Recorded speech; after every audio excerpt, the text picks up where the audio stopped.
क'क्राझार सेरफांगुरि खुंगुरि गामियाव खुंफुंजानाय दुलाराय ब्रह्म धोरोम आफादनि 48थि बोसोरारि जथुम्मानि दिनै नैथि सान।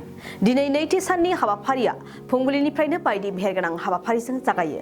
बेबायदिनो सानजौफुनि समाव मेहेरगोनाङै गेवलां मेल हाबाफारि लानाय जायो। गेवलां मेलखौनो मेहेरगोनां बिबुंथिनि गेजेरजों बेखेवनानै होयो क'क्राझार सरकारारि फरायसालिमानि बारग' गोरायुं सुरत नार्जारिया।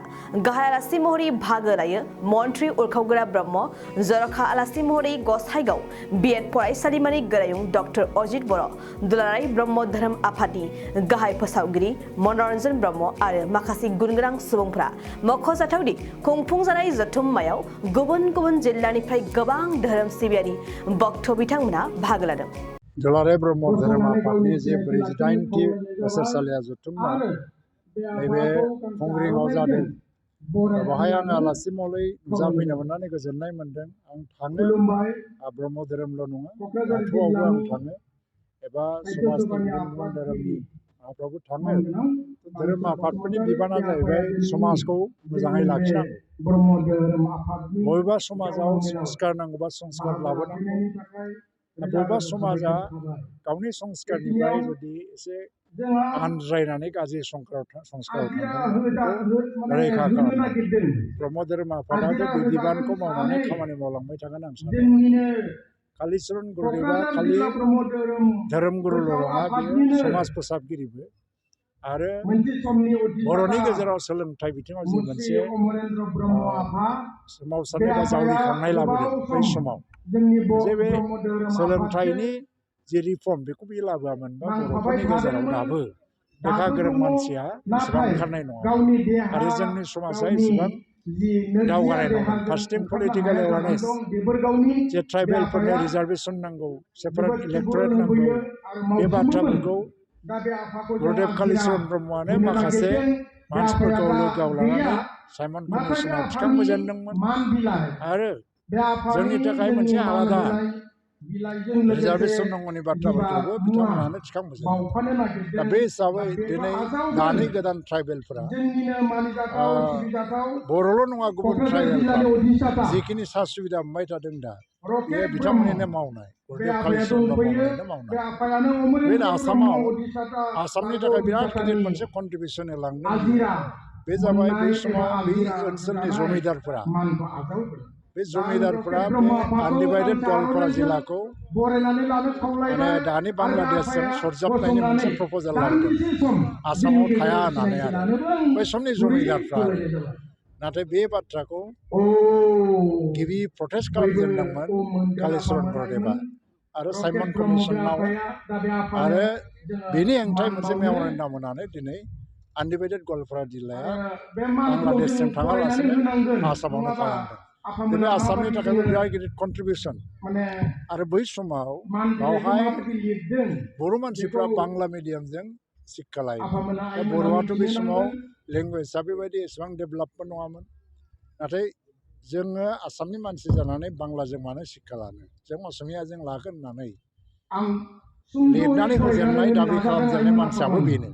राजनैतिक जिबनाव कालिचरन गुरुदेबनि जोबोद गिदिर बिहोमा दङ आरो बेनिखायनो बिथांखौ जोङो सासे समाज फोसाबगिरि हिसाबै, धोरोम गुरु हिसाबै जों सिबियो आरो बिथांनि बिहोमाखौ जों जेब्लायबो गोसोखांबाय थागोन।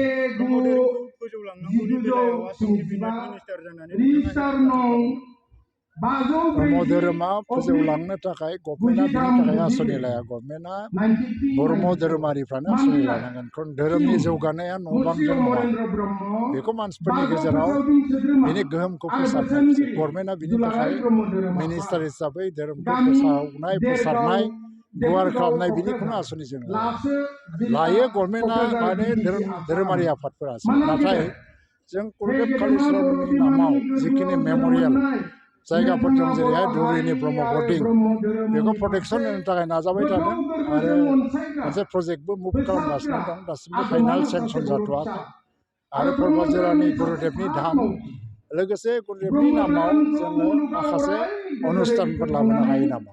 नाथाय मोनसे धोरोमाव सोलोंसाफोर एबा फल'वारफोर बांनाय बाङैया बे धोरोमनि प्रभाब एबा इनफ्लुयेन्सनि सायाव सोनारो।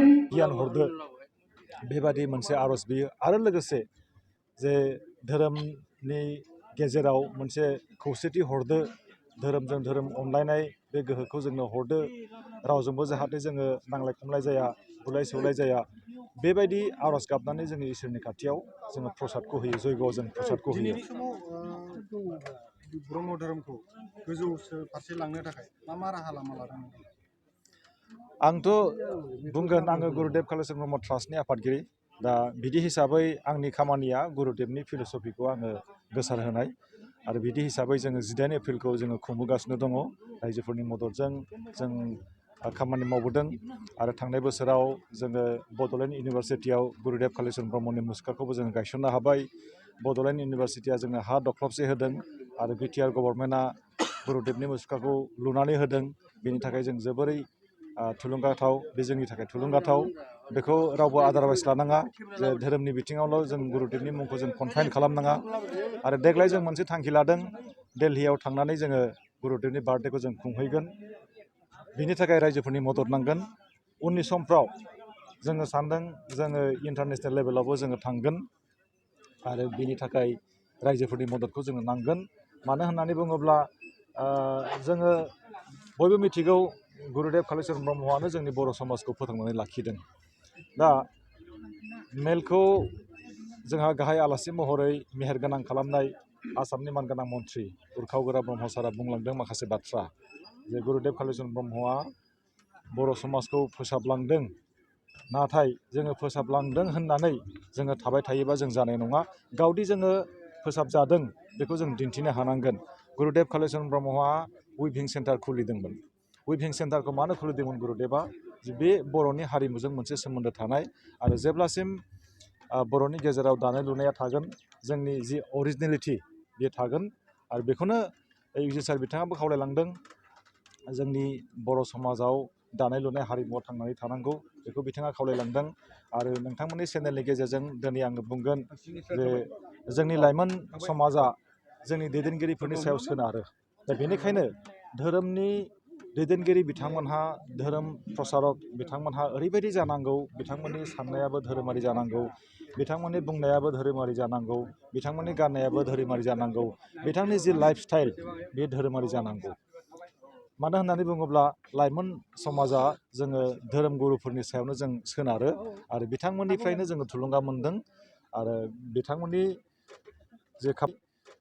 जे खामानि मावनाय स्टाइल बेनि गेजेरजोंनो समाजाव मोनसे सोलायनाय फैयो आरो धोरोमा जायखिजाया धोरोमानो जाया मानो गाव गावनि समाजखौ बिसोरो हमथानानै दोनदों आरो धोरोम गुरुफ्रा बेखौ खामानिखौ मावबोदों जायखि धोरोमानो जाया मानो जोङो मोनसे बाथ्राखौ आरो जों गोसोआव लाबावनांगोन जे धोरोम गुरुनि बाथ्राफ्रा खिन्थु गाव जि धोरोमावनो थाया मानो गुबुन धोरोमखौ रायखुमानानै क्रिटिसाइज खालामनानै जाहाथे जोंनि गेजेराव बेले बेजे फैया बे बाथ्राखौ गोसोआव लानांगोन मानो होननानै बुङोबा जों इसोरनियावबो जों आर'ज गाबखादों जे धोरोमजों धोरोम जाहाथे जोङो नांलाय खमलाय जाया बेखौ जों आर'ज गाबखादों खिन्थु जोङो आर'जखौ जों मोनदों आर'ज गाबनानै जों मोननो हादोंना हायाखै बा मोननो हायो ना हाया मोननो हादोंब्ला मोजांनि खोथा खिन्थु मोननो हायाखैब्ला जोंहा बेयाव साननांगौ दङ जों मानो मोननो हायाखै निस्सय जोंनि बुंनाया बेलेग जोंनि साननाया बेलेग जोंनि मावनाया बेलेग बेनि थाखायनो जों मोननो हायाखैबो जानो हागौ आरो